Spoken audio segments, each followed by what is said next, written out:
اللهم صل على محمد وآل محمد. اعوذ باللہ من الشیطان الرجیم. بسم اللہ الرحمن الرحیم. رب اشرح لی صدری ویسر لی امری واحلل عقدۃ من لسانی یفقہوا قولی. پروردگار سے دعا گو ہیں کہ پروردگارہ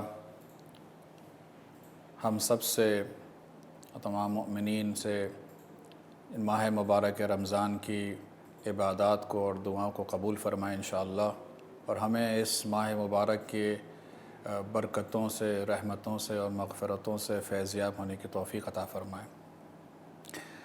آج کا جو عنوان ہے ہمارا وہ ہے دینداری اور ہماری معاشرتی ذمہ داریاں. ایک دعا جو ہم کثرت سے نماز میں کے دوران پڑھتے ہیں وہ ہے بسم اللہ الرحمن الرحیم. ربنا آتنا فی الدنیا حسنہ وفی الآخرۃ حسنہ وقنا عذاب النار. پروردگارہ ہمیں دنیا اور آخرت میں حسنہ اور نیکی عطا فرما. عام طور پہ جب ہم دینداری کی بات آتی ہے تو ہم یہ سمجھتے ہیں کہ دینداری ایک انفرادی اور ایک انڈیویجول فعل ہے، جو دنیا میں بھی آج اسی طرح سے ہی بولا جاتا ہے کہ یہ کسی کا ریلیجس ہونا، دیندار ہونا، یہ اس کا ایک ذاتی فعل ہے، اس کا کوئی معاشرے سے تعلق نہیں ہے. جبکہ اسلام دین معاشرت ہے، بنیاد ہی اس کی معاشرہ سازی کے اوپر ہے. اس کو پورا بنایا اسی طرح سے گیا کہ معاشرہ سازی ہونی چاہیے، ایک معاشرے کی تشکیل ہونی چاہیے. ایک معاشرہ ہی انسان کو انفرادی طور کے اوپر بھی اور معاشرتی طور کے اوپر بھی، دنیا کے لیے بھی اور آخرت کے لیے تیار کرتا ہے. یہ دنیا کے جو آج نئے بہت سارے نظریات پیش کیے جا رہے ہیں، یا پرانے غیر الہی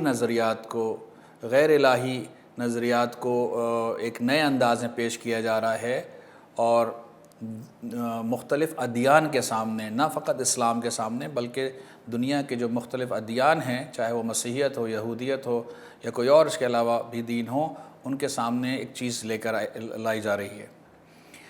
اور ہمارے ہاں بھی جو دینداری ہے اس کے اندر ایک یہ کانسیپٹ پیدا ہو گیا ہے، یا بعض طبقے میں پایا جاتا ہے کہ دینداری تو ایک نماز روزہ کرنا ہے اور یہ میرا ذاتی فعل ہے. ٹھیک ہے، کوئی بھی فعل انسان کا اگر دیکھا جائے تو ذاتی نہیں ہے. حتیٰ نماز کے اندر بھی بہت ساری ایسی چیزیں ہیں کہ جس کے اندر ہمیں معاشرے کا خیال رکھنا پڑتا ہے، دوسروں کے حقوق کا خیال رکھنا پڑتا ہے. یعنی جہاں پر ہم وضو کر رہے ہیں وہ غصبی زمین نہیں ہو، جہاں انسان نماز پڑھ رہا ہے وہ غصبی جگہ نہ ہو. اسی طرح سے جس لباس میں انسان نماز پڑھ رہا ہے وہ کسی اور کی مال ملکیت نہیں ہو. تو انسان ظاہراً نماز ایک اس کا انفرادی اور ذاتی فعل ہے، لیکن اس نماز کو، ایک انفرادی فعل کو ادا کرنے کے لیے بھی انسان کو دوسروں کے حقوق اور معاشرتی چیزوں کا خیال رکھنا پڑتا ہے. اسی طرح سے بہت ساری اور عبادات ہیں. حج کی عبادات کو دیکھ لیں. زکوٰۃ کیا ہے؟ زکوٰۃ میں نے جو کمایا ہے اور اس کے اندر جو اضافی پیسہ ہے اس میں سے میں دے رہا ہوں، خمس میں اس میں سے دے رہا ہوں. میں دے رہا ہوں، کس کو دے رہا ہوں؟ کس کے لیے خرچ ہو رہا ہے؟ معاشرے کے لیے خرچ ہو رہا ہے، افراد کے لیے خرچ ہو رہا ہے، ان کی بہتری کے لیے خرچ ہو رہا ہے. تو یہ خود ایک انسان کا انفرادی عمل اجتماع کے ساتھ ہے، معاشرے کے ساتھ ہے. معاشرے سے انسان کٹ نہیں سکتا ہے، نہ ہی انسان دین کو معاشرے سے کاٹ سکتا ہے. کہ ہم یہاں پر نماز تو اپنے کر لیں گے، لیکن جب کاروبار میں جائیں گے تو وہ تو دنیا داری کے حساب سے کیا جائے گا. نہیں، ہرگز اس طرح سے نہیں ہے.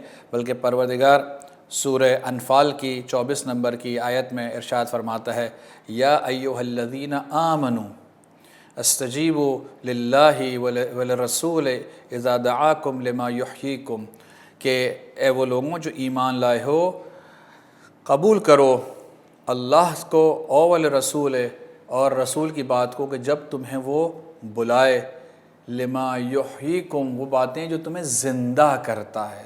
زندہ تو ہے انسان نہیں، جو انسان کو روح بخشتا ہے، جو اس کے اندر ایک اسپرٹ ڈالتا ہے، اس کا انسان کو ایک زندہ اور سالم اور ایک جسے کہتے ہیں کہ با مقصد انسان جو ہے بیان کرتا ہے۔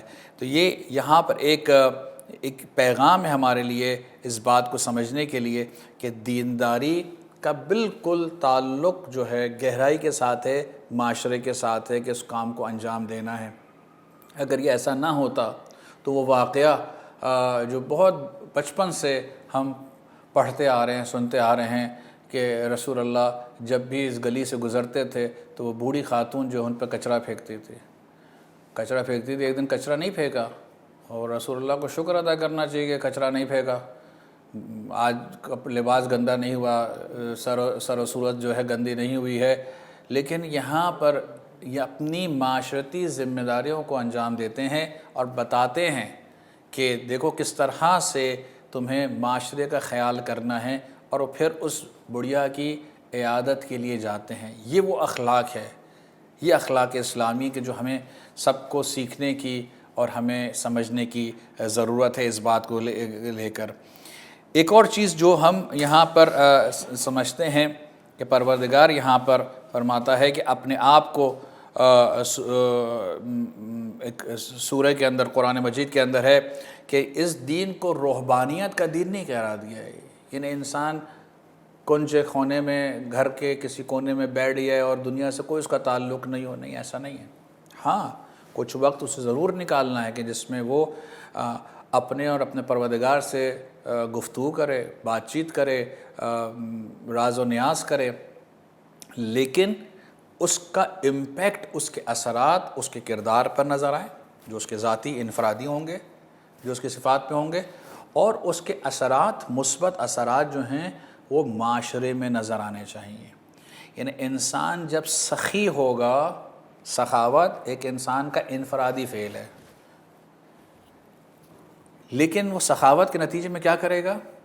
وہ مال و دولت خرچ کرے گا۔ یہ مال و دولت کہاں جائے گا؟ معاشرے میں جائے گا۔ اب انسان کہے کہ یہ پیسہ اچھا میں کسی کو بھی دے دوں، نہیں، ایسا نہیں ہے۔ انسان کو تلاش کرنا ہے کہ مستحق کون ہے، ضرورت مند کون ہے، اس تک اس بات کو پہنچانا ہے۔ اس بات کو ہمیں سمجھنے کی ضرورت ہے۔ اسی طرح ذمہ داری ہے، ہمیں صرف یہ کہہ لینا کہ اعوذ باللہ من الشیطان الرجیم کہ پروردگار مجھے شیطان سے بچا، اور پھر انسان بیٹھ گیا کہ اب مجھے خود ہاتھ پیر مارنے کی ضرورت نہیں ہے، نہیں، ایسا نہیں ہے۔ یہ ایک کیفیت کو اپنے اندر، ایک ارادے کو لے کر آنا، لیکن جو انس اور جن میں سے جو شیاطین ہیں ان کا مقابلہ کرنا ہے، ان کے سامنے کھڑا ہونا ہے۔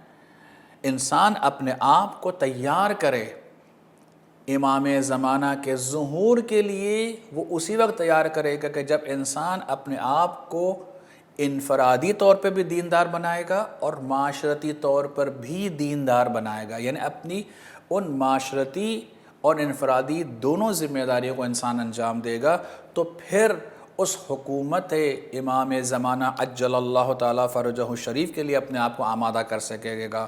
جس طرح سے قرآن کو پڑھتے ہوئے اعوذ باللہ من الشیطان الرجیم، شر شیطان سے انسان محفوظ رکھنے کو چاہتا ہے اور پھر کوشش بھی کرتا ہے، اسی طرح سے دنیا کے امور کے اندر بھی جو دنیاوی شیاطین ہیں اور اس شیطان اور اس ابلیس سے ملعون کے جو چیلے ہیں، یہ دنیا کے اندر لوگوں کو نقصان پہنچا رہے ہیں اور جو بہکا رہے ہیں، ان کا مقابلہ کرنا، ان کے سامنے سینہ جسے کہتے ہیں کہ تان کر کھڑے ہونا اور بتانا کہ ہم ہیں علی ابن ابی طالب کے ماننے والے، ہم ہیں وہ خیبر و خندق میں وہ کہ جس نے جو ہے در خیبر کو اکھاڑا، اور جس نے امام علی نے جو ہے وہاں پر فتح حاصل کی، ہم وہ ہیں امام حسین کے ماننے والے کہ جس نے نہ فقط یزید بلکہ یزیدیت کا جسے کہتے ہیں کہ سر کچل کے رکھ دیا۔ ہمیں بھی انشاءاللہ پروردگار یہ توفیق عطا فرمائے کہ ہم اپنی انفرادی اور معاشرتی ذمہ داری کو انجام دیں اور قرآن اور اہل بیت کی تعلیمات پر عمل پیرا ہوں۔